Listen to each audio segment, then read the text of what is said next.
तो पहले क्वेश्चन पे यदि ध्यान बेटा, तो पहला क्वेश्चन है ये, पेनिसिलिन की खोज किसने किया? तो फ्लेमिंग ने किया। किसने किया था? फ्लेमिंग।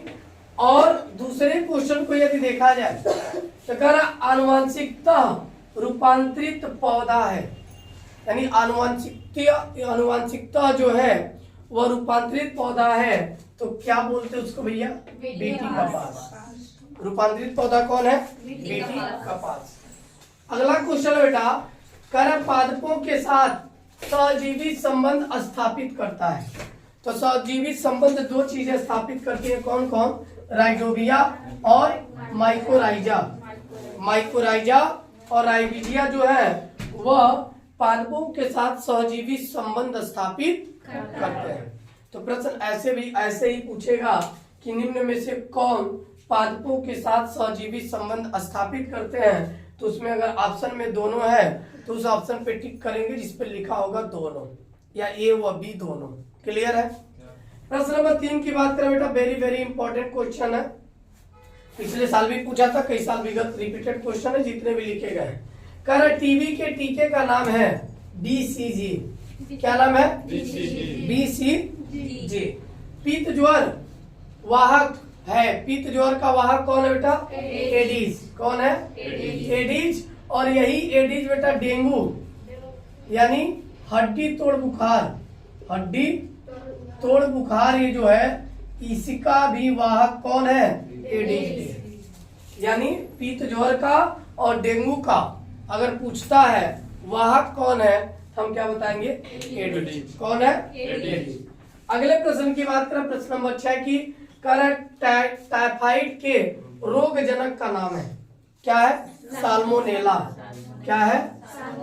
यानी साल्मोनेला जो है वह टाइफाइड के रोग जनक का नाम है, यानी ये सबसे बड़ा कारण है टाइफाइड होने का। क्लियर?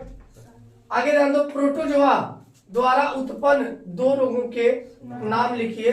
यह बेहद इंपॉर्टेंट है, और नाम ही नहीं, इनके वंश और लाभ तथा विशेषताएं भी लिख लीजिएगा। ठीक?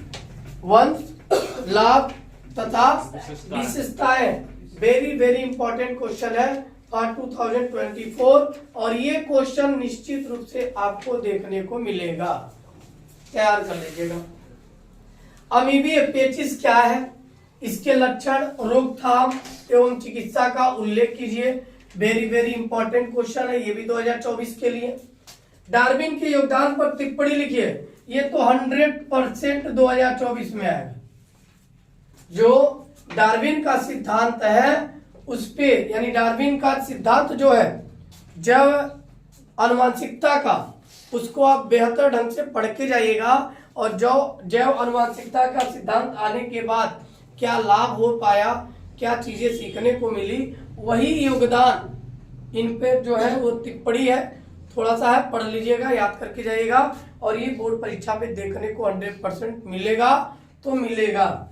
अगला, समजात एवं समरूप अंगों का उदाहरण सहित व्याख्या कीजिए। ये भी बेहद इंपॉर्टेंट क्वेश्चन है 2024 के लिए, पढ़ के जाइएगा। क्लियर है? टिप्पणी लिखिए। कुछ बातें हैं, प्रतिरक्षा क्रिया, टीकाकरण, जनसंख्या वृद्धि और बायोपायरेसी। और इस बार बायोपायरेसी पर टिप्पणी, या बायोपायरेसी क्या होता है, बायोपायरेसी के लक्षण या जो भी चीजें हैं उससे रिलेटेड ये प्रश्न बन सकता है। बेहद इंपॉर्टेंट है, इसको पढ़ के ही जाइएगा, तैयार करके ही जाइएगा। क्लियर? ताकि 29 फरवरी को जो आपका पेपर हो वह बेहतर हो, अच्छा लिख के आए। लिखने का तरीका आपको कई बार बताया गया है कि आप जब भी लिखिएगा तो लिखने की आपकी जो शैली होनी चाहिए, कॉपी राइटिंग जब आप कर रहे हो, या बेटा जब प्रश्न नंबर डाल दिए कि प्रश्न नंबर फला है, उत्तर नंबर यहाँ डैश करके क्वेश्चन मार्क, उत्तर यहाँ से लिखना यदि आप प्रारंभ करते हो, ठीक है, हेडिंग डाल दिए तो एक लाइन ये हेडिंग तक गैप करके फिर यहाँ से लिखना, दूसरी लाइन यहाँ से पूरा स्टार्टअप करके लिखना।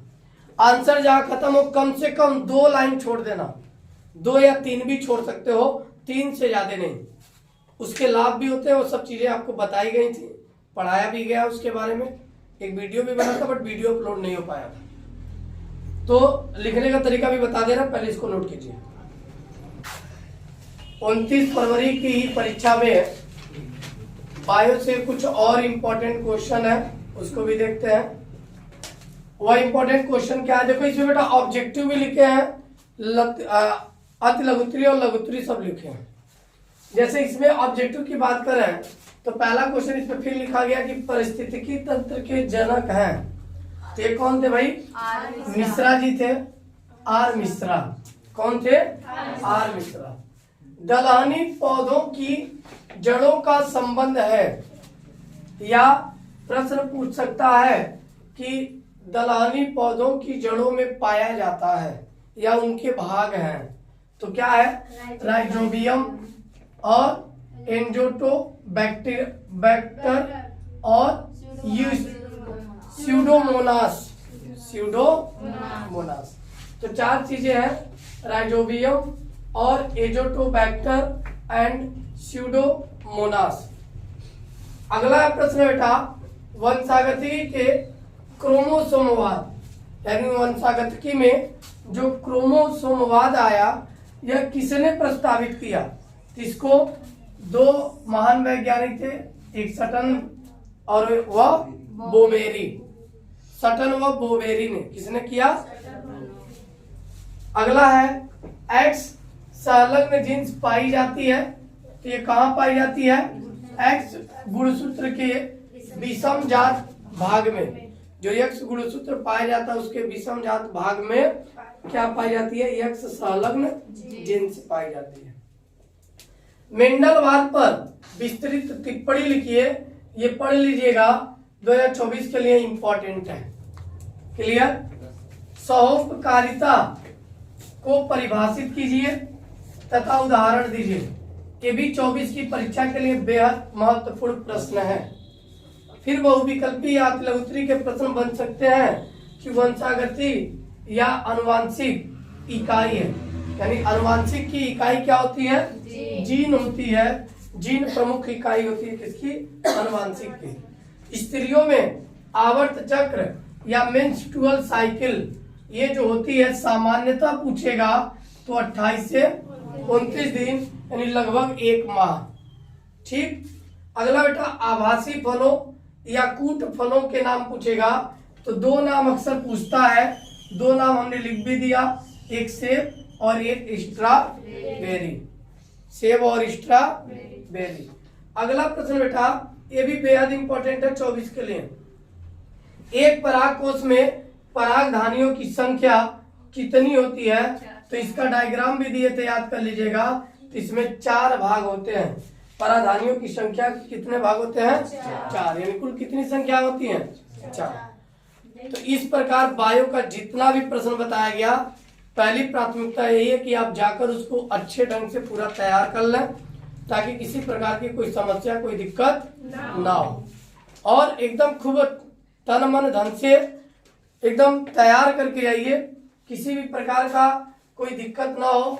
और एक चीज ध्यान देना बेटा, जो भी आप लिखो थोड़ा सा लिखने के तरीके में परिवर्तन करके हम नंबर को अपने इंक्रीज कर सकते हैं। जितना आप सामान्यतः लिख के नंबर पा रहे हो, यदि लिखने का तरीका थोड़ा सा परिवर्तन करोगे तो आपको फुल मार्क्स मिल सकता है। मान लो आपसे पूछ लिया कोई भी प्रश्न, यही पूछ लिया मेंडलवाद पर विस्तृत टिप्पणी लिखी है, तो लिखने का तरीका क्या है मैं वो बता रहा हूँ। आंसर राइटिंग आप कर सकते हो। कॉपियां आपकी कुछ ऐसे होती हैं, ठीक है। ये कॉपी पे ऐसे 2 भाग में बटा होगा, कभी इधर अंडरलाइन मिलता है, कभी नहीं भी मिलता है। क्या इधर है आपके कॉपी में? नहीं है। अब ध्यान दो, कुछ बच्चे क्या करते हैं, इधर भी लाइनिंग खींच देते हैं। वो लाइनिंग इसलिए खींचते हैं ताकि हमारी कॉपी जल्दी भर जाए। अब जब आपको यहाँ पे लाइन किया हुआ है तो आपको दोबारा से यहाँ लाइन करने की आवश्यकता नहीं है। यदि आप किए होंगे हिंदी के पेपर में तो आप गलती किए, उसको सुधारने की आवश्यकता है। आपकी लाइनिंग जो डिवाइडेड होती है, ठीक है, कुछ ऐसे मान लो पूरी कॉपियां मैं बनाऊं तो कॉपियां ऐसे ही हैं, कोई डाउट? अब देखो बेटा, हमको लिखना क्या है? मेंडलवाद। मान लो ये प्रश्न नंबर 5 पे भी मैंने लिखा और 5 पे आया हुआ है, तो जब हम लिखने जा रहे हैं तो हम प्रश्न यहाँ भी डाल सकते हैं और यहाँ भी डाल सकते हैं, वो हमारे ऊपर है कि हम कहाँ लिखें, उसमें कोई बदलाव या परिवर्तन करने की आवश्यकता नहीं है। और मैं जहां तक कहूंगा इसमें आप कुछ भी ना लिखें वह बेहतर होगा। आप यहाँ डालिए, मान लीजिए आप प्रश्न नंबर 5 लिख रहे हो, प्रश्न नंबर 5 यहाँ पूरा ऐसे डाल के अंडरलाइन करते हुए डैश डैश डैश करके बेटा क्वेश्चन मार्क जरूर कर लें। अब आप उत्तर भी लिखने जा रहे हो तो यहाँ भी आप उत्तर नंबर 5 जरूर लिख लें। अब आप ये ना सोचिए कि हमने 5 ऊपर डाल दिया तो नीचे ना डालें, क्योंकि कॉपियां चेक करते वक्त कोई भी एग्जामिनर जब कॉपी चेक करता है तो उसको जितना जल्दी चेक करेगा उसको उतना अच्छा पैसा बना सकता है। एक कॉपी को चेक करने के लिए वैसे भी मुश्किल से 9 से 11 रुपए मिलते हैं, तो टीचर उसमें ये चाहता कि हम ज्यादा से ज्यादा कॉपी चेक कर पाए, लेकिन कॉपी गलत भी ना चेक हो इस पे भी वो विशेष ध्यान देता है। तो जब आप एग्जामिनर को सहूलियत देते हो, मान लो आपने नंबर नहीं डाला और एग्जामिनर का ध्यान प्रश्न में न गया, अब वो नंबर ढूंढेगा पहले तब तो आपको आंसर देगा, या क्वेश्चन पढ़ेगा तो उससे पता चलेगा यार ये इस क्वेश्चन का था 5 नंबर का था और हमने गलती से 2 ही नंबर दे दिया, वो 3 नंबर समझा 2 नंबर दे दिया, उस तरह 5 समझता तो क्या देता 4 नंबर। तो क्वेश्चन नंबर डालने से एक चीज ये होता है, एग्जामिनर जब चेक करता है तो उसको ये आइडिया रहता है यार 5 नंबर क्वेश्चन जो है ये लघुत्तरी का है और इतने नंबर का, मुझे इतने नंबर के आसपास देना है।